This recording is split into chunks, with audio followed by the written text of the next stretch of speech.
दिघीचं नाही, भोसरीचं, आळंदी रोडचं श्री संत ज्ञानेश्वर महाराज थोरल्या पादुका मंदिर. आणि इतकं सुंदर असं छान मंदिर आहे ना, इतकं भव्य दिव्य मंदिर आहे, खरंच खूप छान पाहण्यासारखं आहे. आणि जेव्हा आपण असं दर्शन वगैरे घेऊन बाहेर निघतो ना, तर त्यानंतर इतकं खूप सुंदर असं गार्डन पण आहे. आणि हेच ते गार्डन, सध्या आम्ही तिथे बसलोय आणि किती सुंदर मुलं खेळतायत. आज तू सांग थोडं. खूप छान ना, तुला आवडलं?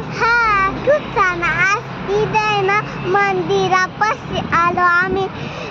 चला आम्ही पाणीपुरी खायला देतो, पाणी आलो. इथं बसलो तर मी खेळत होते, नंतर इथं आलो आम्ही बसता. आम्ही आधी पाणीपुरी खाल्ली, आज तुला आवडते म्हणून, आणि मग नंतर आम्ही इथं आलो पाहायला. इतकं सुंदर असं मंदिर आहे. पप्पा बोलवत आहेत बरं का तिला तिथं हे काढायचं आहे, फोटो काढायचा आहे तिचा, म्हणजे डान्स वगैरे करताना, पण ती जातच नाही आहे. तिला इथं खूप आवडलं. आणि हे रोडच्या कडेलाच आहे आणि एकदम असं निवांत आहे. खूप काही गर्दी वगैरे काही नसते इथं, म्हणजे ज्यांना पण माहीत नसेल ते येऊ शकतात इथं. खरंच खूप भव्य दिव्य आणि खूप सुंदर असं वास्तुशिल्प इथं साकारलेलं आहे. आणि आजच्या ब्लॉगमध्ये दिदू बाय बाय.